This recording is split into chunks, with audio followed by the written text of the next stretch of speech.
Welcome back, everybody. I want to ask you a question everybody thinks they know the answer to, but I want to prove to you today that you don't know the answer. What's the probability of getting a head on a coin flip? You're going to say it's a half. Well, I'm going to tell you it isn't a half. It's not a half because a coin coming up a heads doesn't have a probability of anything. There is no probability of a head. There's no probability of a tail. There's no probability whatsoever. No unconditional probability, that is. We only have probability conditional on information that we assume. And what do we assume with a coin flip? We assume we don't know what is causing it to come up heads.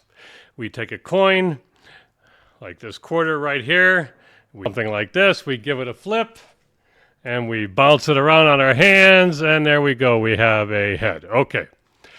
Well, there was obviously a lot of forces involved in this. There's the force due to my thumbnail and the friction as the quarter comes off of the coin. There's the amount of spin that I give the coin. There's the amount of upward force. There's the amount of lateral force that I give the thing. It spends a certain amount of time in the air. I catch it at a certain point in the numbers of flips. And then, of course, I flip it over my hand. It might bounce around a little bit in my hand, too. There's a lot of forces involved there. There's a lot of cause involved in that. So I thought it would be fun. Like I've talked about before, I'm not the first person to do this. Percy Diaconis is the first one I know to do this, to build a coin flipping machine to show you, to prove to you that the probability of a coin flip is not 1/2. I built this thing with my dad. It's still in the prototype stages. I thought it would be fun to show you how we built it. After you take a look at how we built it and a little bit of a demonstration of its operation, I'll come back and say a few words. Yeah, there we go. Here we go. Here's the first test of the Briggs coin flipping machine. One head,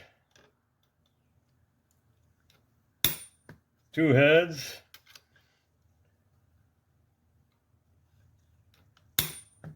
oh, a tail. It's flipped. If you had a piece of shag carpeting to put on here, I wonder how that would work. We got to get back to the house in Midland. Yeah. What color was that? Green or orange? Orange. It was the 70s. It was. All right, after adjusting the stops a little bit, here we go. It's very crucial. The point is, the reason this looks random, meaning unpredictable, is that you have to have all the forces just right. If you don't get the forces right each time, may the force be with you. Exactly. See? Right now it still looks like a regular coin flip. Right before I turn, no one will ever believe that before we turn the thing on, there we go.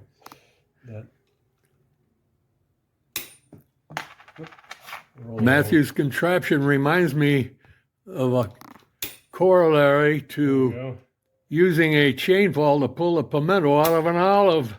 There we go. I'm with you. So that proves that what you're saying is at least not all the eagle can fly. Not all hogwash. Not all hogwash, but mostly hogwash. Okay. There we go. Blammo is all I got to say. There it is, the Briggs coin flipping machine. The probability of a head is not 1/2. $40,000 workshop with tools is all it took. There you have it. Now you could object, did we do enough trials and all this kind of stuff, and were they fair trials and all that?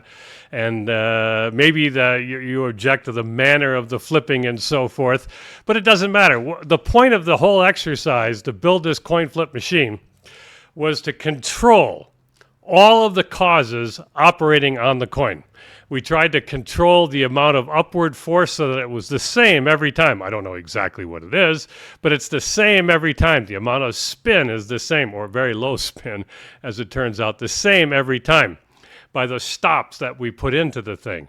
And just pushing it up a little bit more tightly against the stops gave us a little bit more spin and a little bit higher time in the air and for the coin to come up differently.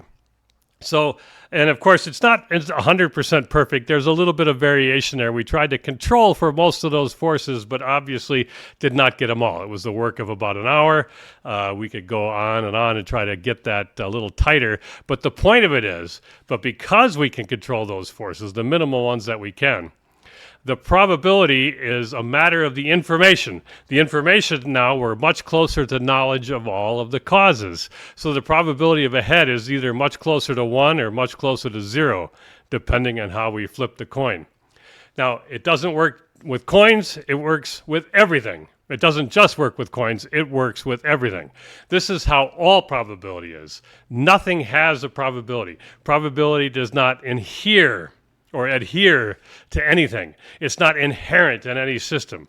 It's only a matter of the assumptions you bring to a particular problem.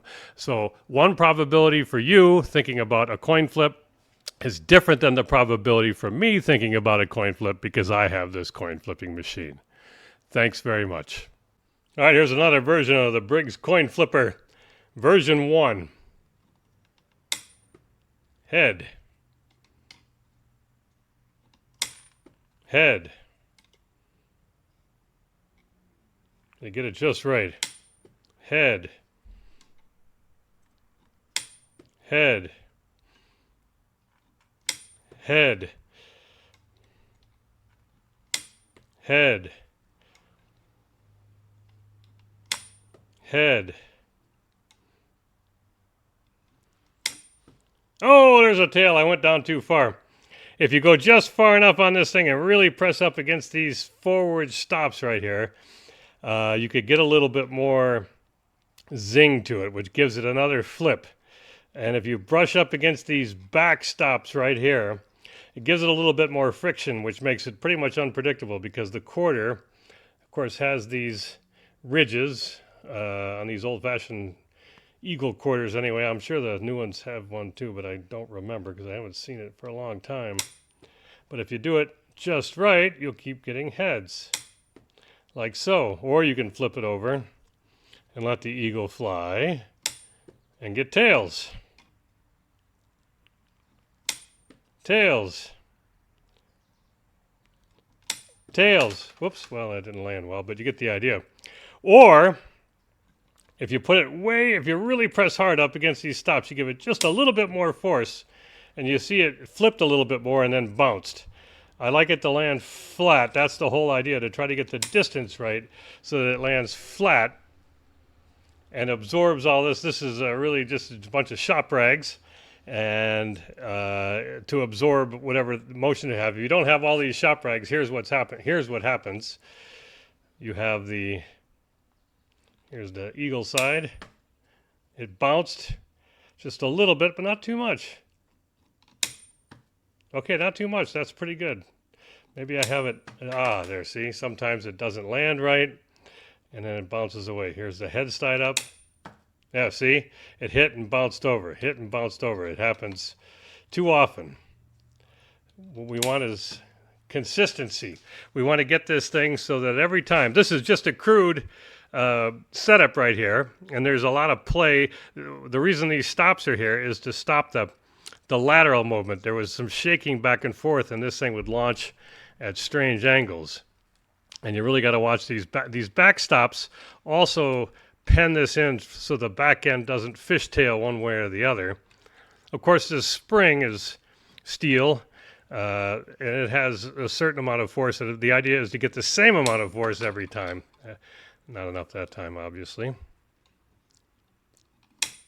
See, but this softer or harder pad is not enough, and we need something that really cushions the blow. But this is really ugly, and it kind of gives the game away. But if you get it just right, every time you flip it, heads, heads, heads, heads, heads every time. So once again, the probability of a head with this contraption is just about 1, maybe a little under, because there's still some variability in the amount of force that you give it. But we've controlled most of the forces, controlled most of the spin, controlled most of the friction, controlled most of the amount of upward force and so forth. And this base is pretty solid. It's screwed and glued in.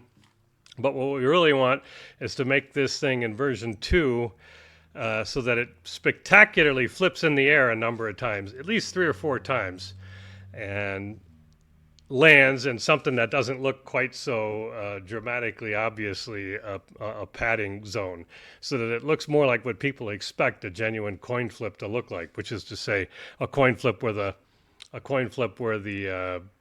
where all the forces are not controlled real well, when there's all sorts of things, all this friction on your thumb and all that kind of a thing. So that's easy enough to build. This only took my dad and I, about an hour, and that includes the glue setting time. But again, it shows you nothing has a probability. Absolutely nothing has a probability.